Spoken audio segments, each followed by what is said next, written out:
Et salut tout le monde, c'est MT, j'espère que vous allez bien, car aujourd'hui dans cette vidéo on va tout simplement parler Airflow et on va parler aussi des boîtiers Dual Chamber ou dit plutôt Aquarium. Ces boîtiers sont arrivés sur le marché depuis maintenant quelques années et ils ont aussi finalement avec leur arrivée proposé un nouveau défi, celui de la gestion de l'Airflow. Parce que oui, ces boîtiers sont pas des boîtiers conventionnels en soi, il faut quand même pas mal de ventilateurs et surtout il y a pas mal de possibilités au niveau de leur placement, et du coup je me suis dit que ça pouvait être intéressant à ce moment de pouvoir vous proposer un test avec les différents placements des ventilateurs afin de déterminer quelle est la meilleure façon de pouvoir placer vos ventilateurs dans ce type de boîtier. Bref, c'est le sujet de cette vidéo, donc si vous aimez ce type de vidéo, n'hésitez pas à me le dire directement en commentaire, à mettre un pouce bleu et puis à vous abonner en activant la cloche de notification pour être au courant de toutes les prochaines vidéos. N'hésitez surtout pas à ce moment-là à me dire ce que vous en pensez, au moins ça me permettra de savoir si ce type de concept vous plaît. Et puis avant d'attaquer par le vif du sujet, cette vidéo est sponsorisée par le partenaire de la chaîne qui est VIP aussi Diki, donc je vous mets un time code si vous souhaitez passer à sponsor. Et sinon, je vous dis à dans une minute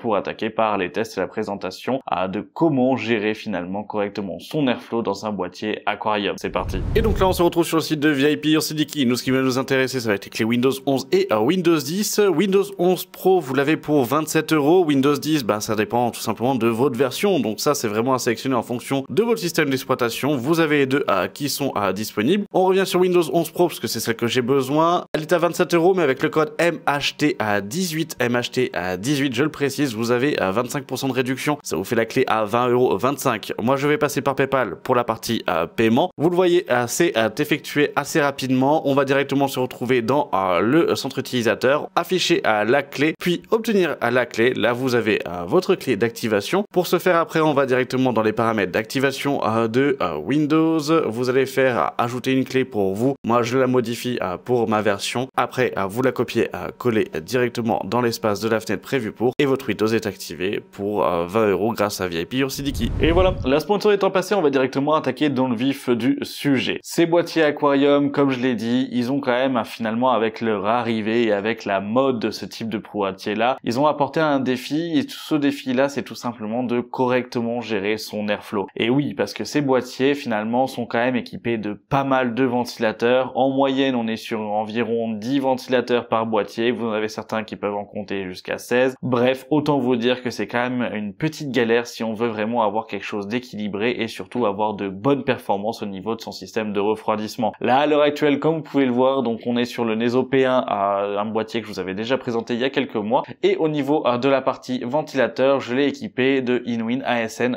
120, qui sont des boîtiers, des ventilateurs qui peuvent se mettre en série en fait à ce moment-là. Je vous mettrai des liens en description si ça vous intéresse. Ce sont de bons ventilateurs, cependant dès qu'on les met à 100%, ce sont clairement des turbines et ils sont ultra bruyants. Donc là, ça va être un petit peu le revers de la médaille, mais clairement niveau performance, c'est au rendez-vous. Mais c'est là où j'allais en venir, c'est que ce type de boîtier nécessite aussi un bon choix de ventilateur. On ne peut pas prendre n'importe quoi, on peut pas prendre les premiers ventilateurs qui nous passent sous la main, et c'est ce qui fait aussi que ces boîtiers finalement sont quand même assez coûteux au niveau de la partie configuration, parce que choisir 10 ventilateurs si vous les payez 30 € unité, ça fait mal et ça fait vite un budget à ce moment-là. On est clairement du coup sur 1 à 2 gammes de cartes graphiques uniquement en fait de différence, uniquement pour la partie ventilateur. Donc autant vous dire qu'il faut quand même aussi le prendre en compte, parce que oui, il faut avoir de bons ventilateurs, des ventilateurs qui permettent de pouvoir déplacer un gros volume d'air assez rapidement avec une certaine force, afin de pouvoir justement avoir un flux d'air soit propre et qui soit bon, parce que ce type de boîtier, ils sont pas hermétiques, loin de là, mais c'est vrai qu'ils ont quand même beaucoup de volume en moyenne, et c'est aussi pour ça qu'il faut vraiment en fait avoir de bons ventilateurs. Au niveau de la partie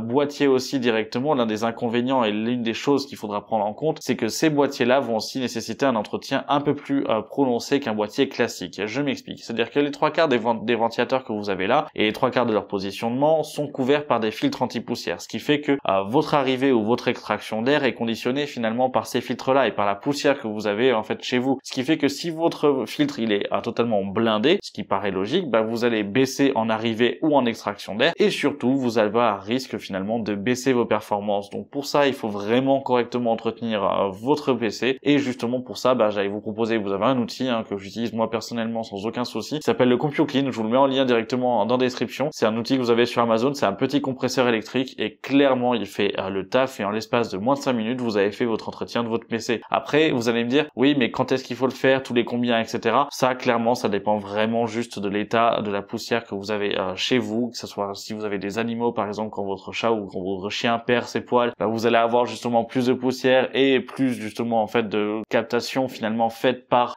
vos filtres. Donc autant vous dire que là ça dépend vraiment des périodes. Il n'y a pas de données, il n'y a pas de dire il faut le faire tous les mois, toutes les 2 semaines, il faut le faire toutes les 6 mois. Voilà, c'est vraiment en fonction de votre environnement. Pour en venir au vif du sujet, comme vous pouvez le voir ici, et pour ceux qui connaissent déjà, il s'agit de la configuration de base que j'utilise pour les 3/4 des tests des boîtiers. Donc on est sur une 6900 XT à l'heure actuelle, un 10900K posé donc sur une carte mère de chez MSI. La seule chose que j'ai changé, c'est que là pour le test, j'ai utilisé un water cooling de 360 mm, donc qui est le H150i de chez Corsair. Et finalement, du coup là les ASN 120 pour la partie test. Vis-à-vis de la partie test, comment j'ai procédé au niveau des tests? C'est tout simplement que j'ai fait tous les changements de position avec les positions les plus courantes. J'ai pas fait de trucs bizarres, c'est-à-dire que je me suis pas dit allez, je vais mettre celui-là en aspiration, celui-là en extraction, celui-là en aspiration, celui-là en extraction, celui-là en aspiration, celui-là en extraction. Non, j'ai pas fait du coup en fait ce truc bizarre qui est totalement du coup illogique. J'y suis allé vraiment beaucoup plus par section, c'est-à-dire la section basse, la section latérale, la section haute pour l'aspect water cooling et le ventilateur arrière. Et au niveau de la partie placement,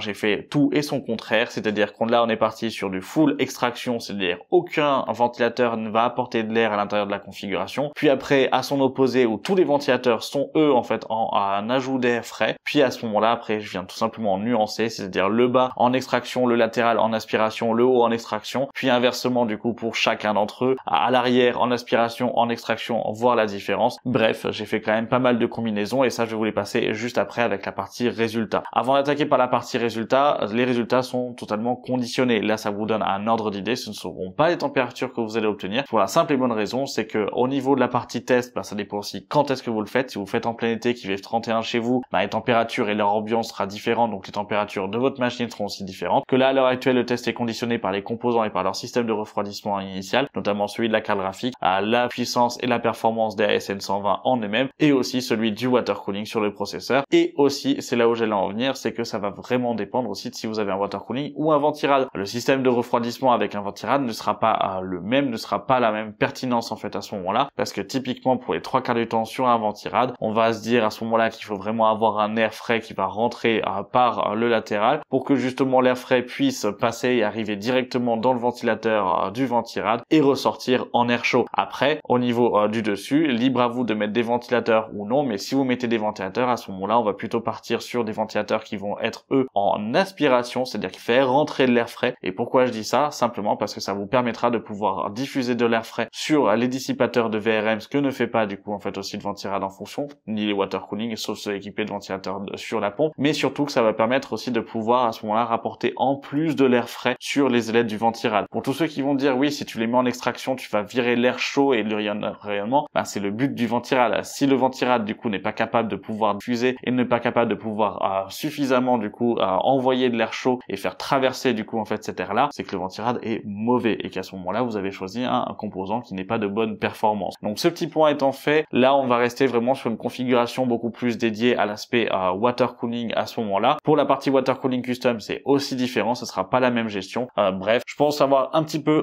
tout dit. Je vais vous passer les différents résultats, différents tests aussi de visualisation de fumée afin que vous puissiez vous rendre compte du mouvement de l'air en fonction de la position des ventilateurs. Et puis on se retrouve juste après pour la conclusion. C'est parti. Et donc là, comme vous pouvez le voir, on va tester avec le full extraction. Donc tout terre sortie. Et là, avec la fumée, vous le voyez, il y a quand même pas réellement d'entrée. Les ventilateurs font leur taf, tout est rejeté. Cependant, au niveau de température, en full extraction, au niveau de l'idle, on est à 34 degrés. Donc ça, c'est sur le bureau. 95 degrés pour le processeur contre 81 degrés pour la carte graphique. C'est quand même assez élevé. Si maintenant on passe pour de la full aspiration, et là vous allez voir qu'on va avoir quand même une petite surprise, c'est qu'en full aspiration, bien évidemment toute la fumée est prise, il y a vraiment pas de détails dessus, tout est capté, sauf qu'on a du mal à se rendre compte ce qui sort réellement. Et quand on met l'appareil à fumée directement à l'intérieur de la configuration, comme vous pouvez le voir, la fumée va un petit peu de partout, mais il y en a quand même beaucoup qui s'échappent. Et ça s'échappe par où en réalité? Ça s'échappe par exemple les trous naturels du boîtier comme les équerres PCI ou autres. Donc même si on a un beau envie d'avoir du full aspiration, on aura quand même une extraction naturelle de l'air. Et qu'est-ce que ça donne niveau température? Et au niveau des températures, vous êtes à 29 degrés sur le bureau, c'est plutôt pas mal. 87 degrés pour le processeur et 77 degrés pour la carafe. Clairement, au vu de tous les résultats, vous allez le voir après, mais ce sont les températures les plus basses obtenues. Maintenant, on va passer avec des choses un petit peu plus bizarres, c'est-à-dire extraction extraction à l'arrière, extraction sur le latéral et de l'aspiration d'air frais par le dessus et par le dessus, donc par la partie water cooling. Au niveau de la partie température de cette dernière, donc en extraction latérale, aspiration dessus-dessous, 30 degrés sur le bureau, 90 degrés pour le processeur et 69 degrés pour la partie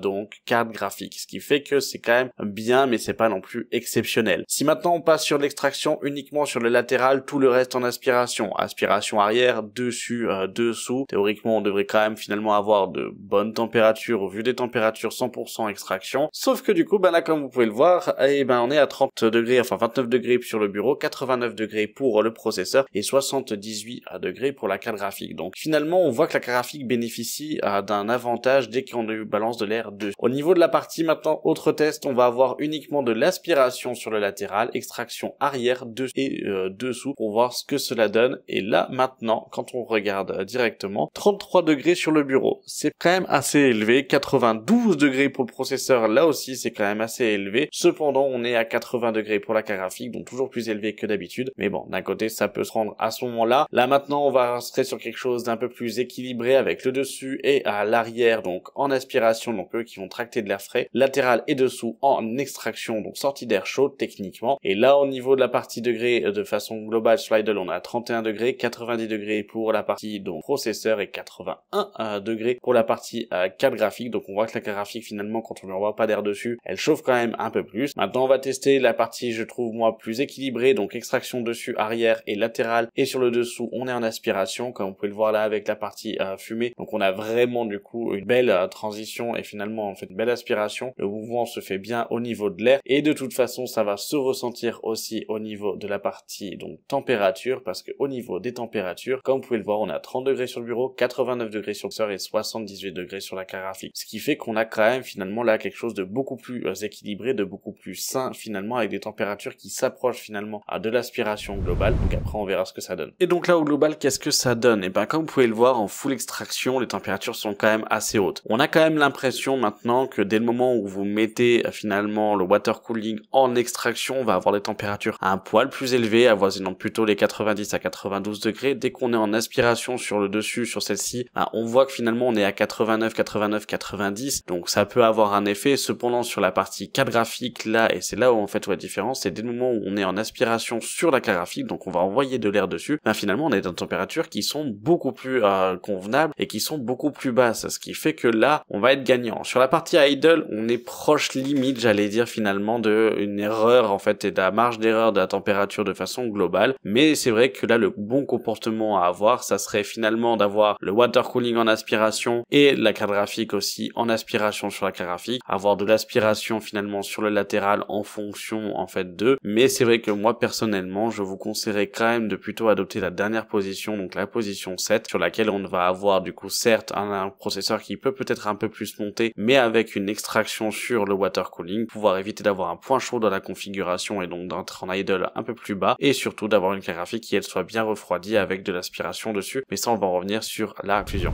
Et voilà, vous avez pu voir avec les résultats, il y a quand même très peu de différence. C'est vrai que du coup au niveau de la différence, on n'a pas de grosses pertes de température et de gros gains. On en a, mais on n'en a pas du coup en fait non plus des grosses. On va pas avoir 30 degrés d'écart. Ça c'est quand même en fait assez faux, et c'est quand même du coup présent. Cependant, ce que l'on peut quand même voir, c'est que finalement même si on met en full extraction, on va pas asphyxier votre configuration, et ça c'est normal, c'est parce que les boîtiers sont pas hermétiques, ce qui fait que l'air frais va pouvoir passer par tous les interstices existants, et justement du coup vous allez quand même avoir un minimum d'apport de cet air là qui va juste être extrait par les ventilateurs, mais il y a quand même du coup un apport qui se fait. Cependant c'est clairement pas la bonne solution, c'est pas la bonne manière, et c'est là où vous allez justement en fait avoir des performances qui seront entre guillemets les plus basses. Le fait d'ajouter à 100% de l'air frais cependant dans la configuration, c'est bien, parce que comme vous pouvez le voir au niveau de la partie justement température, on a pu en fait avoir quand même des températures qui sont les plus basses, et à ce moment-là des très bonnes performances. Cependant c'est pas la partie que je vais vous conseiller, parce que cette partie-là va justement vous permettre de pouvoir finalement ajouter beaucoup de poussière. Et oui, et si vous avez un water cooling, le fait de tirer de l'air par le dessous et justement être en aspiration à ce moment-là et faire entrer de l'air frais à ce moment-là, c'est un petit peu négatif, parce que vous allez vous retrouver avec toute la poussière qui va rentrer directement dans le radiateur, et ça peut être entre guillemets un peu plus gênant, surtout au fur et à mesure de l'entretien et de l'année. Bref, moi ce que je vais vous conseiller beaucoup plus à ce moment-là, là, c'est de pouvoir avoir justement un airflow qui sera beaucoup plus équilibré, c'est-à-dire qu'on va partir sur le bas en aspiration afin de pouvoir avoir de l'air frais qui arrive directement sur la carte graphique et donc bénéficier d'avoir un système de refroidissement initial de la carte graphique plus performant. Sur le latéral, on va partir aussi en aspiration pour récupérer de l'air frais. Cet air frais